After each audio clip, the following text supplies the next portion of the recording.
देवाधिदेव महादेव के घर कैलाश मानसरोवर को दुनिया की नाभि या केंद्र बिंदु माना जाता है। कैलाश मानसरोवर की यात्रा एक अद्भुत अनुभव प्रदान करती है।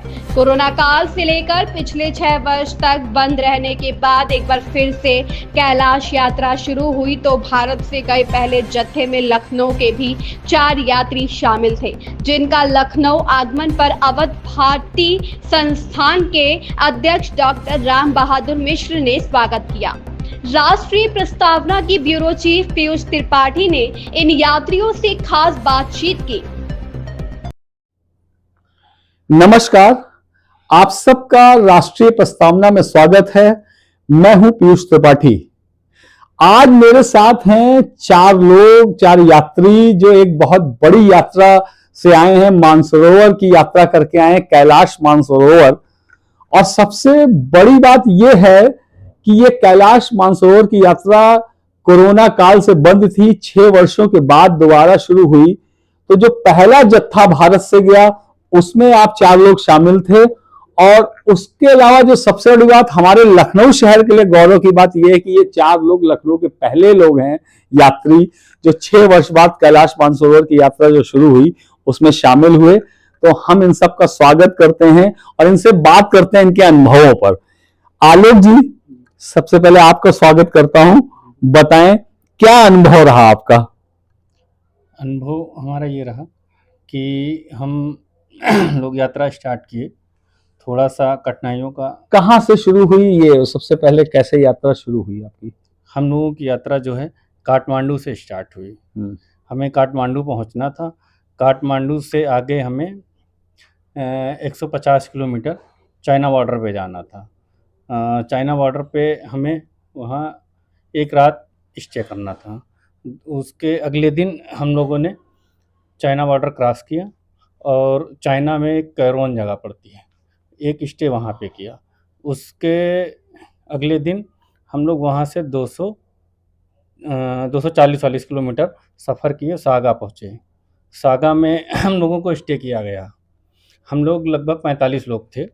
45 लोगों में 2 लोगों को ऑक्सीजन की वजह से थोड़ी सी दिक्कत हुई, जिनको उन लोगों ने रेस्क्यू करके वापस कैरोन भेज दिया। कैरोन से वो वापस चले आए। फिर एक दिन स्टे हमें और करना पड़ा सागा में, क्योंकि ऑक्सीजन लेवल मेंटेन करने के लिए।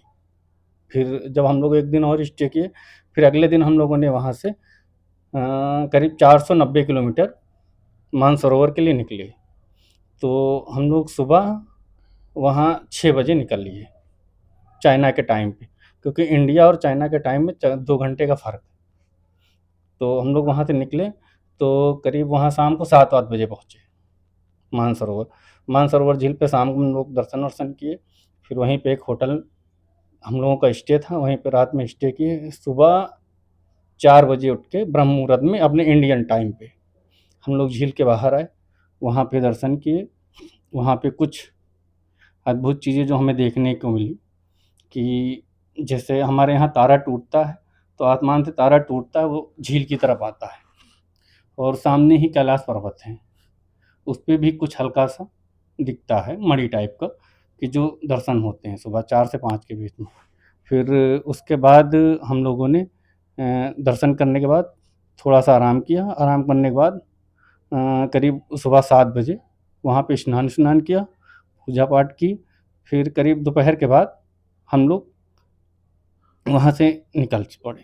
आप लोग सब 4 लोग एक साथ गए थे? 4 भाई, लोग। आपका क्या अनुभव रहा? आप पहले अपना शुभ नाम बता दें। हमारा नाम सत्येंद्र कुमार है और अनुभव बहुत अच्छा रहा।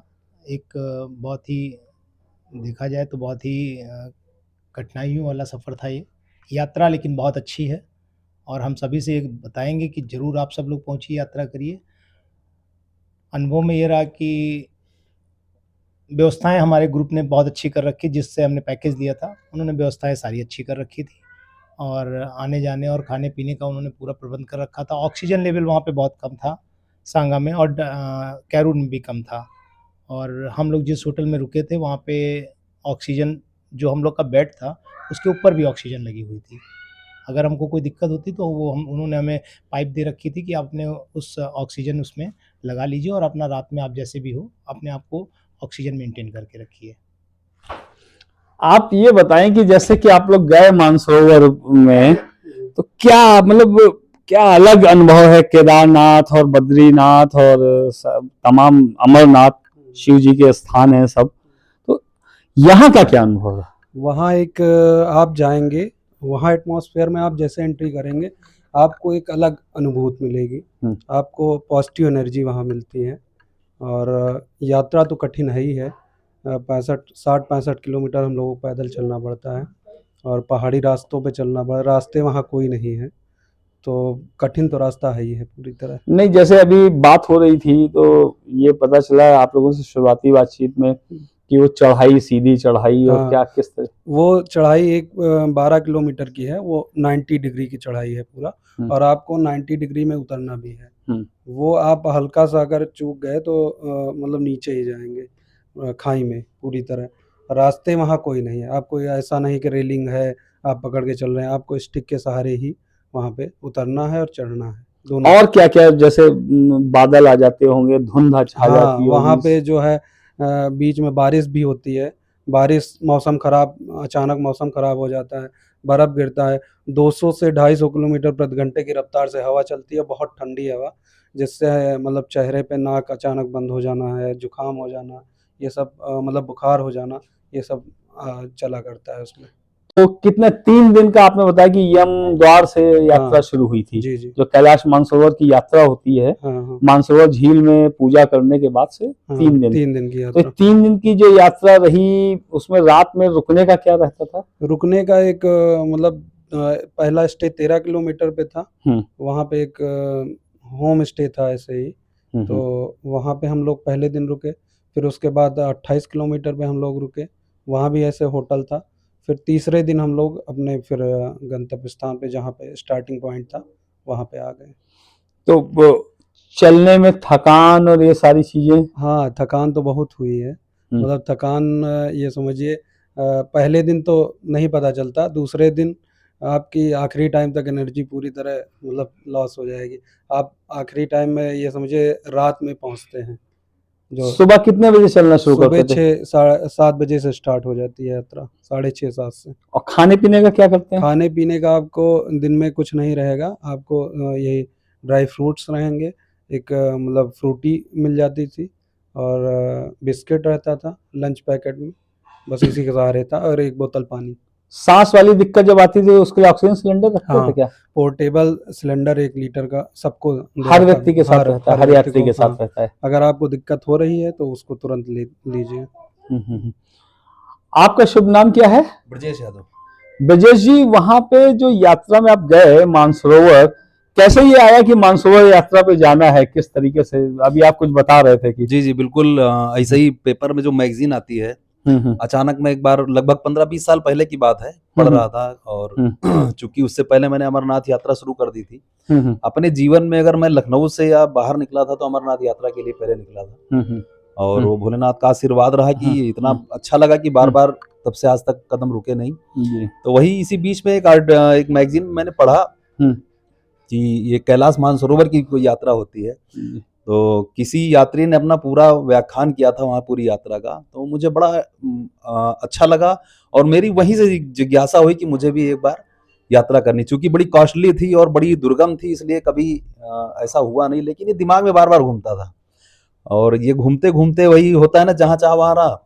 तो भोलेनाथ का आशीर्वाद था, हमको बुलाना था, तो हमारे छोटे भाई मित्र हैं आलोक जी, ये भी कुछ समय बाद हमारे साथ अमरनाथ यात्रा पे चलना शुरू किए। इनको भी बड़ा अच्छा लगा, तो ये कंटिन्यू हो गए। लगभग 7-8 साल से हम लोग बराबर अमरनाथ यात्रा जा रहे हैं, और जब भी जाते थे तो ये कैलाश मानसरोवर का जिक्र जरूर होता था। तो हमने तो एक चिंगारी लगाई थी, लेकिन वहां पहुंचाने की आग इन्होंने लगाई, क्योंकि इनके मन में रुका नहीं कुछ। ये बार बार बोलते रहे कि नहीं, चलना है, और सर्च कराते रहे बराबर, और आखिर 6 साल तो बंदी था। हर बार बार चेक करा के हम लोग जो है ये देते थे हमको वो समाचार की जो है अभी शुरू नहीं हुई। पिछले 2 साल से बिल्कुल पीछे पड़ गए कि भूपेंद्र जी हैं मिश्रा जी, ये साथ रहते थे, इनके पीछे पढ़ के कि कोई भी साइट खुले पहले देखो क्या है, क्या प्रोसेस है, क्या खर्चा है, क्या है, ये देख के। और वो दिन आ गया, इस साल की यात्रा भी खुली, और वो जो कोशिशें जारी थी उसका भी मिला परिणाम। कि बाहर की साइट जो है देख के हम लोगों ने ऑनलाइन सब सर्च किया। तो एक डर भी था क्योंकि ऑनलाइन फ्रॉड भी बहुत थे, पैसा ज़्यादा लग रहा था, तो एक डर भी था कहीं कुछ ऐसा ना हो जाए, फ्रॉड हो जाए हमारे साथ। तो ये सब सोच साच के ये हुआ कि चलो भोलेनाथ जो चाहेंगे वो होगा। और अंततः जो है सब हम लोगों ने जो पहला अमाउंट था वो डाल के शुरू कर दिया। वहाँ से इंस्ट्रक्शन जो आने शुरू हो गए और हम लोग की पूरी डेट और सब फिक्स हो गया। और सौभाग्य से हम लोग पहले यात्री बने, पहले ऐसे यात्री बने इंडिया से, जो पहला जत्था 6 साल बाद शुरू हुआ और पहले ही हम लोगों ने जो है दर्शन भी किए, कदम रखा। तो बहुत अनुभूति मिली, बहुत अच्छा लगा। और चूंकि हम लोग आध्यात्मिक ही हैं तो सपना पूरा हुआ। और आज भी हमको लगता है, हम यहाँ आपके सामने बैठे हैं, लेकिन शायद मुझे अभी भी बार बार फोटो खोल के देखना पड़ता है कि क्या मैं वहाँ हो या क्या। ये ऐसा महसूस होता है कि वाकई में हमने ऐसा पूरा किया। यही है, बहुत अच्छा लगा बाकी। Thank you. कट करो 1 मिनट, देखो कितने मिनट का हो गया। बहुत ही अद्भुत अनुभव जो मैं बात कर रहा हूँ, मानसरोवर से लौटे हुए यात्रियों से, काफी अद्भुत अनुभव है इनके। भाई साहब कैसे मतलब ये आया कि मानसरोवर की यात्रा पे जाना है? मानसरोवर की यात्रा पे हम लोग, जैसे कि भैया बताएं, हमारे बड़े भाई हैं ब्रजेश भाई, अमरनाथ जा रहे हैं। करीब 2012 से भैया जा रहे हैं, तो मैं भी भैया के साथ 2015 या 16 से जा रहा हूँ। तो फिर उसी समय हमारी भैया से बात हुई कि बाबा के दर्शन करने हैं वहाँ। तो हम लोगों की बहुत इच्छा थी। 2-3 बार हम लोग कोशिश किए लेकिन नहीं हो पाया। फिर कोविड में बंद हो गया। तो कोविड के बाद जब खुला तो फिर माइंड सेट हो गया था कि बाबा के यहाँ जाना ही जाना है। जबकि हम लोग गए भी और उसमें हमारा स्वास्थ्य भी थोड़ा सा भी गड़बड़ हो गया वहाँ मानसरोवर में।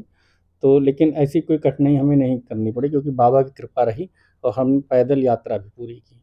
ये आपसे पूछना चाहूंगा कि जब यात्रा आप लोग शुरू किए, प्लान किए, तो सबसे पहले जो कागजी कार्रवाई होती है वो कैसे हुई, क्या हुआ, उसमें क्या करना पड़ता है?